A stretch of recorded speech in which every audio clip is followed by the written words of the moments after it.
the impression I gained from that session is in contrast to, for example, dealing with a market like China, where whilst there might be complexities, they're one national set of complexities that dealing in markets in the ASEAN region and particularly in South Asia is a lot more complex.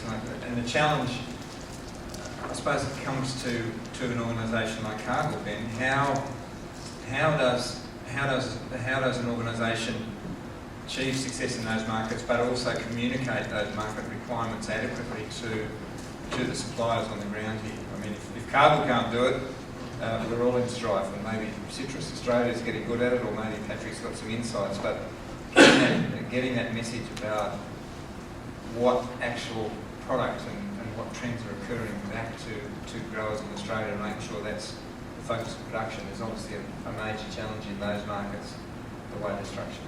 Yeah, it is. Thanks, Mick. And look, I think we're getting better at it.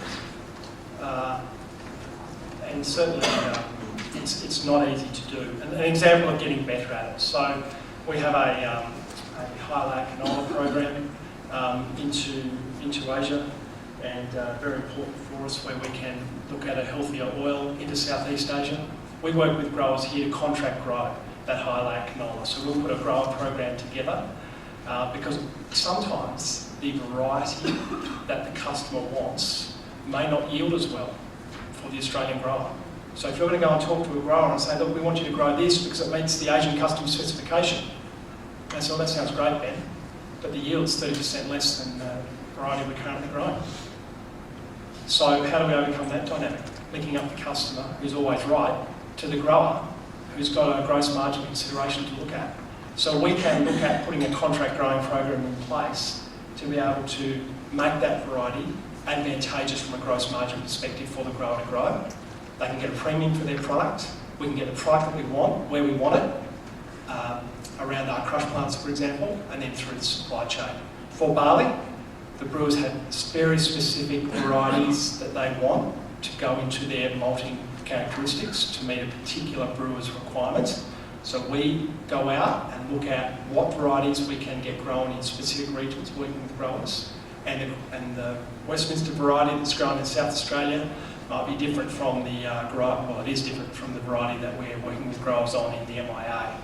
So we're going out through a national sales team, a national origination team, to work with growers direct, to put contract growing in place to get the signal from the miller or the maltster back to the grower, and still take account of the grower's need to profitably produce on his or her farm. Judith, is that an issue in citrus?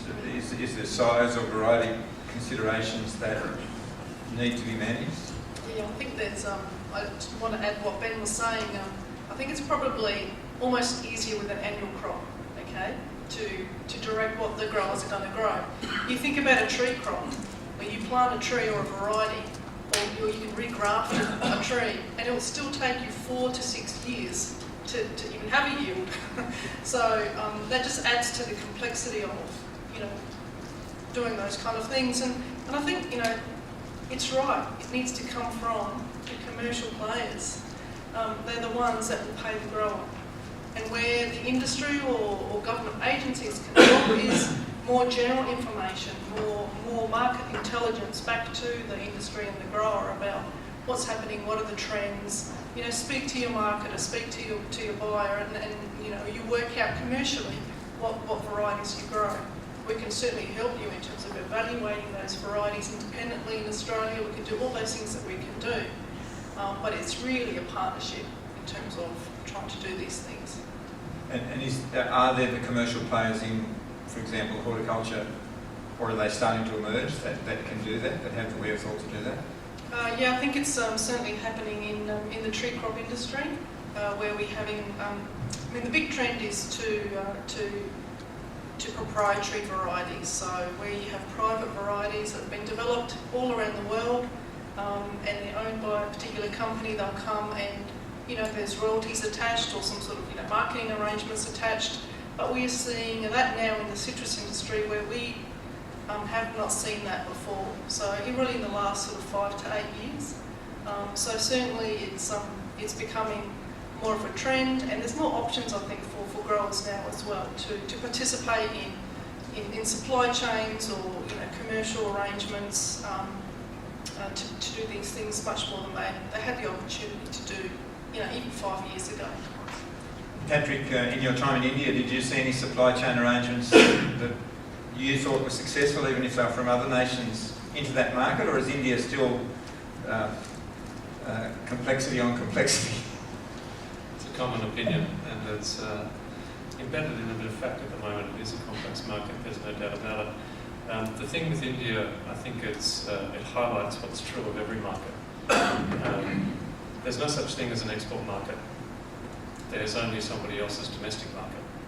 And India, it just absolutely lives and breathes that sentiment.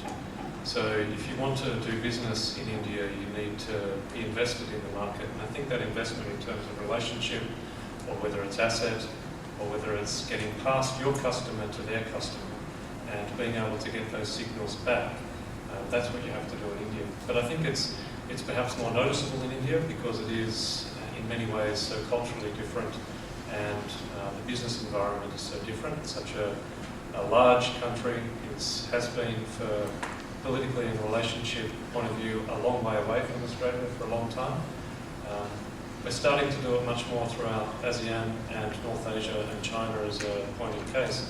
But sitting at a lunch with the winemaker from Seppeltsfield, who transacted 1.5 million litres worth of wine week before last with one customer in China, and then the following week transacted 2.5 million litres with another customer, all in China. His point was simply that that's a great overnight success. He's been working on it for 9 years. India is exactly the same. Why do we think of India any differently than we do if we had perfect hindsight of China 2 decades ago? So the models that exist, Mick, to answer your question, is those people that have done that, who have invested in the market in some form, either through joint venture or an independent presence, or a particular arrangement where they're leveraging one another's strengths rather than just thinking of it as a transactional market. I think the message from this morning to me is loud and clear that transaction doesn't work anymore, because that's only ever going to be driven by price, and anyone else is possibly able to do it. It's how do we get closer to our customers so that we're an absolutely integral part of their business. Question for Ben. When you're talking about a company like Cargill that operates in so many different countries throughout the world producing grain, and you show them a slide like the one that you showed about cost of production in Australia being high, relatively high compared to many other countries, what do your bosses say in America who might be looking at those charts and their view on grain operations in Australia, and particularly, are they seeing it from the perspective that you're saying before about the strategic importance of providing a value-added product into the Asian region, or are they going, Ben, why is your cost of production so high, and what are you going to do to get it down? Or is it acknowledged that Australia's a high-cost place to do business? Thanks, Charlie. Depends. Depends a lot on whether there's media in the room, which there is, I'm led to believe. They're putting their pens down. So look, it's somewhat sensitive in my comments, not that I'm particularly sensitive about it, but I am somewhat in terms of Cargill's global decision making.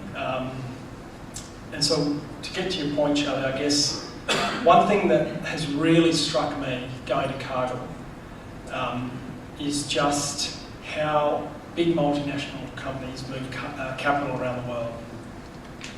And we think we're good at agriculture in Australia, and we are, but there are a lot of other places.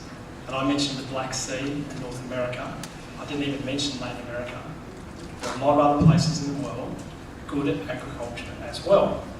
And in a lot of these countries, they've got smart people young people coming into agriculture, government policy that is conducive to investment in agriculture, investment in the supply chain infrastructure that means that they're getting efficiency through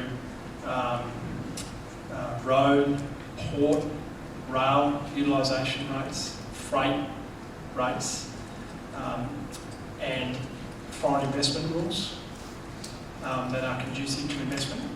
And you put all those things together, and for a large corporation, you look at a certain amount of capital allocation to grow your business. And you look at the IRA you can get from certain products, and certain projects, I should say. And so those policy settings and the cost base has a big impact. Now, Cargill's invested a lot of money in Australia in the last decade, so we're invested here, and we certainly see Australia as a fantastic place to invest and grow our business, including proximity and the relationship through the supply chain in Southeast Asia. But by gee, it's competitive. It's competitive, and we are building assets all around the world. And I was in Canada 2 weeks ago, and I went through a crush facility that we're building in Alberta, in Canada. We spent a lot of money there on a large crush project in North America. So people are interested in the cost base in Australia, of what it costs to do business in this nation. And if you look at not just Cargill, but the ABCD, Archer Daniel Midlands, Bunny, Louis Dreyfus, Glencore, what Marubeni's doing in Southeast Asia, what Mitsubishi are doing in a country like Vietnam, what Marubeni, Mitsui are doing, Sumitomo are doing. You know, these are big companies investing a lot of capital globally. And my personal view is that we want to be a good place to invest also in Australia, and not take the fact that we are good at producing agriculture for granted if we are going to meet the needs of 2/3 of the world's middle class living in Asia by 2030. It's a huge challenge to us in terms of producing the right product at the right quantity into the right place. And let's embrace that challenge as a country, not just as a company like Cargill. Okay, a question in the back and then one in the front. Looking for a question and maybe a comment from you, Ben, and as well, Patrick, and it follows on from that last one. Ben, companies are investing capital around the globe, and Australia's with deregulation and also, I suppose, free trade agreements, capital will come in and out, and let's trust that capital looks for a return and wants that return. If you put on your New South Wales farmers hat in the past, are you comfortable enough that after the companies and people have got their return on their capital, that they're leaving what belongs in each location stays where it is? I suppose from an Austrade point of view, whilst you help Australia develop markets, are you comfortable that the returns do get back fairly shared, correctly to where they should be after the capital investors got a return? Thanks for the question and happy to answer it. Just one clarification. When you say, am I happy that things are being left as they should be, just what do you mean by that? What's being left? Oh, sorry, look, I know Cargill to be an excellent corporate citizen, so there's nothing going forward in that fashion. But you mentioned the example where, say, the great example you brought, the malting business here, you identified surplus capacity. Cargill does, investors in that deserve a return. You've developed markets in China or wherever the malting is. So will that, you send a market signal back, you pay the right price, get a return on your capital, hopefully the farmer will get their value for growing the right crop. Equally, a company like yours, you said, has assets invested in North America. You need to get a return for your oilseed crushing plant there and send the right signal to the Canadian canola farmer, but also keep, I suppose, your destination oilseed buyer happy too. That's what I mean, is the profit, that the capital comes to a place, you've got to get a capital return. Does the right profit stay there? Is there enough competition to allow that to happen, not only in Australia, but wherever the investment goes? Yeah. Look, I mentioned the global movement of capital was one thing that really struck me when I went to Cargill, maybe 2.5 years. So I'm happy to talk about the experience for what it's worth. But the second thing that struck me was my previous job was managing farms that delivered to storage and handling assets. And when I was doing that, as a grower, I thought storage and handling asset and the merchant made all the money. Now I'm responsible for managing storage and handling assets. So that's been an eye-opening experience. But I guess the point is that for supply chains to work, you need a supply chain. And if one part of the supply chain is not profitable or not being invested in, then the supply chain doesn't work. And we've really seen that. And you would think, potentially, that I would be expected to say that the profitability of the grower and his or her ability to grow their business and to grow the variety and the quality attribute that the customer wants is important. You might expect me to say that. Well, the fact of the matter is that is actually true. That we often cannot source the product we want. And certainly, if we can't make a compelling case to the grower around, I mentioned high-layer canola or malt barley, then the grower won't grow it. And they have other options to do that. And so we can't put the supply chain together. And so you do hear about multinational companies coming in and supernormal profits. You know, Cargill's been in Australia for over 50 years. We employ a lot of people. We're trying to make the supply chain work. And I think that provides opportunities. Now, it doesn't provide opportunities for everyone. And some growers are partnered with other companies. And that competitive dynamic is what makes a profitable industry. But I think that we can have a mix, just like we've got a mix of family farming and corporate investment, global multinationals and Australian publicly listed companies. And I think that that dynamic does make it an exciting place to work and hopefully attractive to young men and women to come back and work in the sector as well. And can leave and invest in those regional communities, not just within individual growers, and make it a vibrant place. That would be my perspective anyway. I think there's two key points there just to highlight. One is the need for investment in infrastructure as well as the access to distribution channels. And as Ben articulated, having investment come in that allows Australia to achieve both is important. The other aspect, which is just a simply physical one, is even though there's assets being acquired in Australia, they remain in Australia. Which means that the conditions that we have around how those assets are used, from an environmental point of view, a community involvement point of view, the investor is beholden to those and has made a decision to come into Australia, which is, as you said, as Charlie said, is recognised as not being the cheapest cost for an agricultural production point of view. If you speak to the large Indian houses, they're going to Africa first. Why? Because it's low cost and there's less regulation. They're coming to Australia because they value what we have. So they're not coming here, in my opinion, to downgrade the value of the asset that they're acquiring. They're coming in to maximise it. And what we're getting is the infrastructure and the distribution channels which that entails. Another question to Ben, if I may. Cargill is a buyer in all continents and a seller in all continents, it sounds like. And a lot of the products they buy are GM products and a lot are not. Well, in Australia also, canola and barley and wheat. So can you give us a sense of how Australia is benefiting or losing by denying itself access to GM technology in lots of our products? Thanks, Kim. I intentionally asked a question of GM before to the gentleman on the North Asian panel, hoping that I would get a question on GM. No, I'm only joking. I think, look, I'm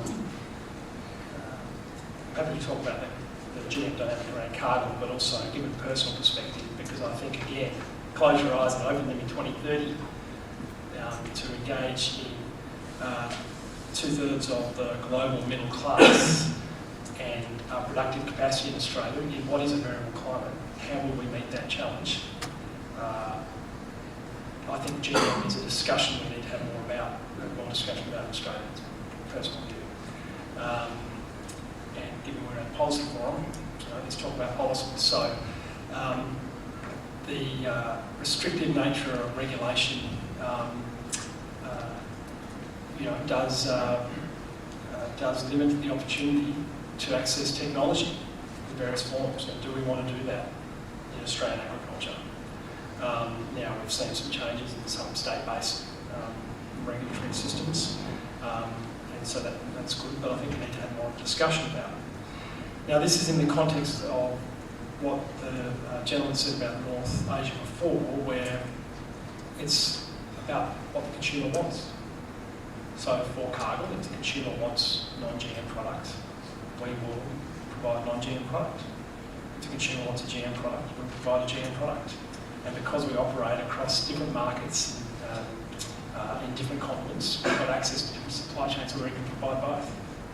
And sometimes, so for example, with our highlight canola program, we've had a GM and a non-GM program. And because of the robust nature of our regulatory system in Australia, we can maintain that, which is excellent. But further, for our ability longer term in different crops to provide that production to the world, I think we do need to have more of a discussion about GM.